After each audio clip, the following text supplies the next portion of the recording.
दोस्तों, हाल ही में नई दिल्ली रेलवे स्टेशन पर एक बहुत बड़ी घटना हुई थी और यकीन मानिए जब उस घटना का खुलासा हुआ तो एक काफी बड़ा गिरोह गिरफ्त में आया है। असल में आज से कुछ महीने पहले नई दिल्ली रेलवे स्टेशन के एक प्लेटफॉर्म पर एक मां अपने 2.5 साल के मासूम बेटे के साथ प्लेटफॉर्म पर सो रही थी। ट्रेनें आ जा रही थी, लोग अपने अपने सफर में मशगूल थे, लेकिन अचानक एक ऐसी घटना घटी जिसने हर किसी के होश उड़ा दिए। सुबह के वक्त जब महिला की आंख खुली तो उसका दिल दहल गया। असल में उसका बच्चा गायब था। महिला को कुछ समझ में नहीं आ रहा था कि आखिर वो क्या करे। आखिरकार रोते हुए वो हर किसी से मदद की गुहार लगाती रही। प्लेटफॉर्म पर मौजूद लोगों से लेकर स्टेशन के गार्ड तक हर किसी से उसने पूछा कि क्या आपने मेरे बेटे को देखा है, लेकिन किसी के पास कोई जवाब नहीं था। हार कर वो पुलिस स्टेशन पहुंची और पुलिस को पूरे मामले की जानकारी दी। पुलिस ने तुरंत हरकत में आते हुए रेलवे स्टेशन के सीसीटीवी फुटेज खंगालने शुरू किए। फुटेज में पता चला कि एक महिला बच्चे को उठाकर स्टेशन से बाहर ले जाते हुए नजर आई और फिर वो महिला एक ऑटो में बैठकर कहीं गायब हो गई। अब सवाल उठता है कि आखिर ये महिला कौन थी, उसने बच्चे को क्यों उठाया और क्या ये कोई अकेली घटना थी या इसके पीछे कोई बहुत बड़ा गिरोह भी काम कर रहा था। मीडिया रिपोर्ट्स के अनुसार पुलिस ने ऑटो रिक्शा चालक को ट्रैक किया और उससे पूछताछ शुरू की। ड्राइवर ने बताया कि उसने उस महिला को फरीदाबाद बदरपुर बॉर्डर के पास छोड़ा था, लेकिन वहां से महिला और बच्चा कहां गए इसका कोई सुराग नहीं था। आगे की जांच के दौरान इस घटना ने पुलिस को उस पुराने केस की याद दिलाई जो जुलाई 2023 में घटित हुई थी। उस वक्त भी एक 3 साल के बच्चे को नई दिल्ली रेलवे स्टेशन से गायब कर दिया गया था। हैरानी इस बात की है कि उस मामले में भी सीसीटीवी फुटेज में एक महिला नजर आई थी और जब बारीकी से जांच हुई तो पता चला कि ये वही महिला थी जिसने ये दोनों अपहरण किए थे। लेकिन यहीं पर पुलिस की जांच ने एक और चौंकाने वाला खुलासा किया। जनवरी 2025 में बिल्कुल इसी तरह 4 महीने का एक और बच्चा नई दिल्ली रेलवे स्टेशन के फूड कोर्ट से गायब हो गया था।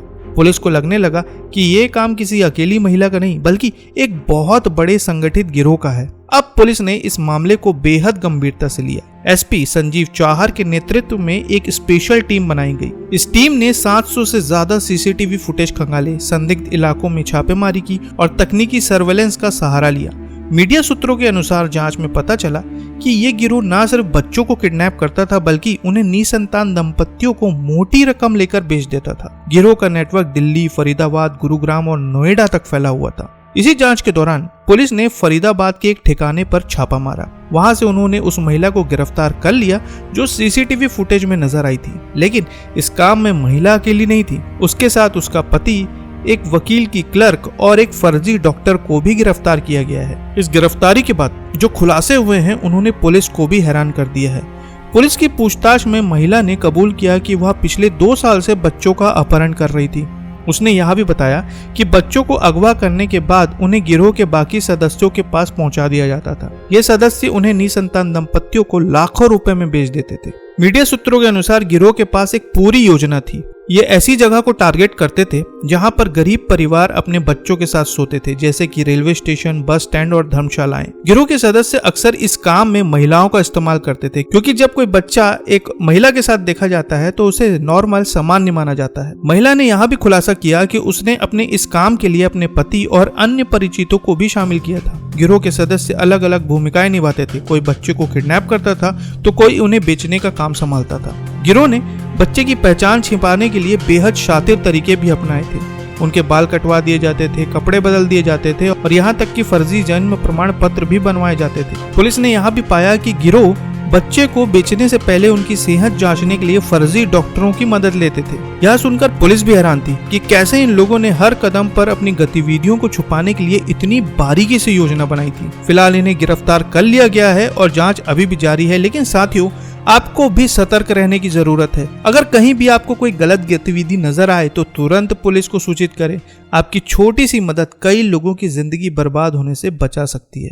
ट्रांसपोर्ट रेंज की रेलवे यूनिट है, उसमें डीसीपी रेलवेज के सुपरविजन में और उनकी टीम एसीपी रेलवेज और नई दिल्ली रेलवे स्टेशन के एसएचओ विश्वनाथ, उनकी टीम ने एक जो interstate gang, child trafficking gang का रैकेट का पर्दाफाश किया है।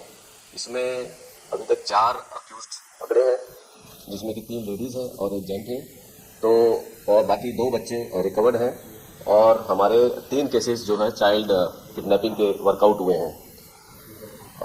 इसका जो सीक्वेंस ऑफ इवेंट्स है वो इस तरह से है कि 2025 21 जनवरी 2025 की रात को एक 4 महीने की बच्ची नई दिल्ली रेलवे स्टेशन के वेटिंग हॉल से उसका किडनैपिंग का एक इंसिडेंट रिपोर्ट हुआ था। उसमें जो है एक जब सीसीटीवी फुटेज देखा गया नई दिल्ली रेलवे स्टेशन के और आसपास के, तो पता चला कि एक लेडी जिसके बाद में नाम पता चला आरती, उसने ये बच्चा ले जाते हुए सीसीटीवी फुटेज में दिखी और उसके साथ एक लगभग 13-14 साल का बच्चा भी जाते हुए साथ में दिखा। सीसीटीवी फुटेज की जो ट्रेल्स हैं उनको जो है फॉलो किया गया और देखा गया कि जो नई दिल्ली रेलवे स्टेशन का जो मेन गेट है वहाँ से एक ऑटो हायर करती है वो लेडी, और उसके बाद उसके जो सक्सेसिव सीसीटीवीज है ट्रेल करते हुए जब पहुँचे तो हम फरीदाबाद और दिल्ली बॉर्डर के जो बदरपुर बॉर्डर है वहाँ तक हम पहुँचे सीसीटीवी को ट्रेल करते हुए, और उसमें देखा कि वो लेडी जो है वहाँ से ऑटो से उतरकर वो उसके बाद वो जो है उसका फिर कुछ आगे उसका पता नहीं चला। तो ये एक लगभग एक डाउट रेज हुआ कि ये इसी आसपास के एरिया में रहने वाली है। जब हमने इस तरह के इंसिडेंट को इन्वेस्टिगेशन करना शुरू किया और टीम लगाई तो पता चला कि 16 जुलाई 2024 को भी इस तरह का एक बच्चे की किडनैपिंग का केस रिपोर्ट हुआ था, जिसमें कि जो है एक मेल चाइल्ड को भी किडनैप किया गया था, और उसमें भी सीसीटीवी फुटेज के आधार पे हमने उसको ट्रैक किया था। तो वो भी एक लेडी जो है सिविल ये लेडी थी जो आरती, इसी को ये बच्चा ले जाते हुए दिखी थी, और ये भी बदरपुर बॉर्डर के पास जो है उसको ट्रेस किया गया। हमारे पास इस तरह के कुछ फर्जी डॉक्यूमेंट्स भी, जो लीगल अडॉप्शन डॉक्यूमेंट्स भी बनाए हैं इन्होंने, तो ये भी मैं आपको शेयर कर दूंगा। इस तरह के उन्होंने डॉक्यूमेंट्स बनाया। बेसिकली वो इलिटरेट टाइप जो पर्सन्स हैं उन्हीं को गुमराह किया जाता था।